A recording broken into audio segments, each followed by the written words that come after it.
Hello guys, अस्सलाम वालेकुम। आप सबको टीन न्यूज़ बाय फलक में खुश आमदीद। आज का मेरा टॉपिक जो है वो उन वीक बच्चों के लिए है जो कि आपकी क्लास में भी होंगे, अगर आपने गौर किया होगा कि वो हमेशा मेहनत करते हैं लेकिन वो कोशिश करने के बावजूद अच्छे मार्क्स स्कोर नहीं कर पाते।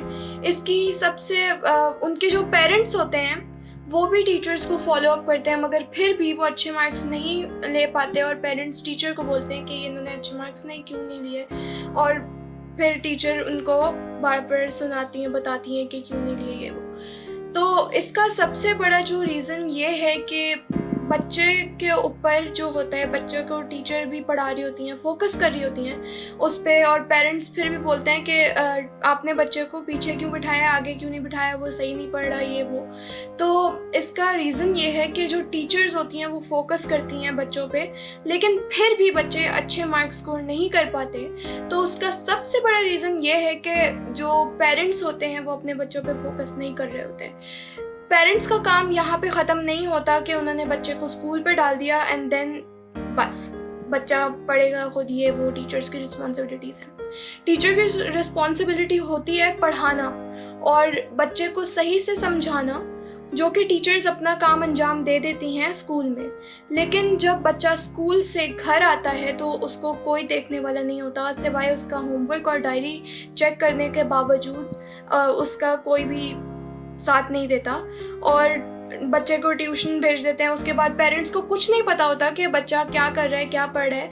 और इसकी वजह ये भी है कि अगर आप बच्चे को पढ़ाएं भी तो बच्चे को आपने मीठा बहुत ज़्यादा दिया होता है, तो इस वजह से भी बच्चा नहीं पढ़ सकता, इसलिए क्योंकि वो मीठा, उसने कैलोरीज बहुत ज़्यादा खाई होती हैं मीठे में, तो इस वजह से वो ज़्यादा मार्क्स नहीं कर पाता, क्योंकि वो पढ़ता ही बहुत कम है, उसको मेन टॉपिक्स तो पता ही नहीं होते और वो पढ़ता भी सही नहीं है, तो पेरेंट्स उसके ऊपर इतनी मेहनत भी नहीं करते।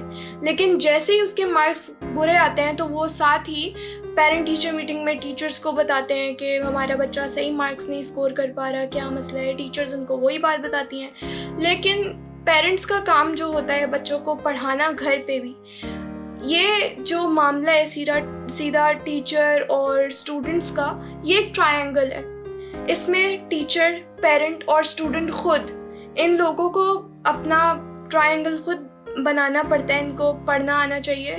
जो टीचर होती हैं उनका फ़र्ज़ पूरा हो गया कि उन्होंने स्कूल में पढ़ा दिया। उसके बाद पेरेंट्स का फ़र्ज़ है कि वो बच्चे को लेकर बैठें और बच्चे को पढ़ाएं सही, और ज़्यादा मीठा नहीं दें। अगर आप पढ़ने से पहले ही बच्चे को ज़्यादा मीठा दे देंगे तो वो ज़्यादा कैलोरीज होंगी और वो हाइपर होगा, पढ़ेगा कम, हाइपर ज़्यादा होगा। ठीक है, तो टीचर्स ने अपना काम पूरा कर दिया, और अगर पेरेंट्स ने भी अपने बच्चों को सही से पढ़ाया, मीठा कम दिया और वो पढ़ रहा है बच्चा, और जो बच्चा है वो भी अच्छे तरीके से पढ़ेगा, तो उसको जो आपका पूरा ट्रायंगल है वो पूरा एक सही सिस्टम से चलेगा, ना कि सिर्फ टीचर एक बच्चे पे वो कर रही है, टीचर ही सारा रिस्पॉन्सिबिलिटी उठा रही है, लेकिन पेरेंट्स कुछ नहीं कर रहे। ठीक है, तो पेरेंट्स को चाहिए कि वो बच्चों पे फोकस करें और बच्चों को देखें कि वो स्कूल से जब घर आते हैं तो वो क्या करते हैं। उनकी जितनी भी एक्टिविटीज़ हैं, गेम वगैरह, वो हल्के थोड़ा सा कम खिलाएं उनको। ठीक है, अगर आप बच्चे को 5 घंटे गेम खिला रहे हैं तो वो गलत है, बच्चे को आधा घंटा गेम दें। पेरेंट्स ये करते हैं, स्कूल से थका हुआ आया होता है बच्चा, एसी चलाता है, गेम खेलने लग जाता है। नहीं, स्कूल से थका हुआ आया है, उसको नहाने भेजें, खाना खिलाएं और फिर उसके बाद सुला दें। 1 घंटा सुलाने के बाद आप वापस उसको पढ़ाएं और उससे सुने कि क्या है। पेरेंट्स को ये करना बहुत ज़रूरी है, क्योंकि सारी रिस्पॉन्सिबिलिटी टीचर के ऊपर सही बात नहीं होती। टीचर जो होती हैं पढ़ाती हैं, लेकिन स्कूल में वो घर आके चेक नहीं करती, लेकिन घर में जो पेरेंट्स होते हैं वो बच्चे को चेक कर रहे होते हैं कि ये सही पढ़ रहा है कि नहीं। ठीक है, तो आपने बच्चे को ध्यान से देख के पढ़ाना है, और बच्चा जो है उसको ज़्यादा मीठा नहीं देना, क्योंकि ज़्यादा मीठे की वजह से, ज़्यादा कैलोरीज़ की वजह से वो पढ़ नहीं सकता। तो मेरा यही था कि आप जो जितने भी वीक बच्चे हैं उनको आपने थोड़ा सा फोकस करना है। ठीक है, ये नहीं कि आप बच्चे को इतना ज़्यादा फोकस करा रहे हैं, नहीं तुम तो फेल होते हो, पढ़ो, इस तरह नहीं। उसको थोड़ी सी ब्रेक दें, फिर उसके बाद पढ़ा दें। 1 घंटा उसको पढ़ाएं, फिर 1 घंटा उसको ब्रेक दे दें, इस तरह करके। तो मैं उम्मीद करती हूँ कि आपको मेरा आज का उन्वान अच्छा लगा होगा।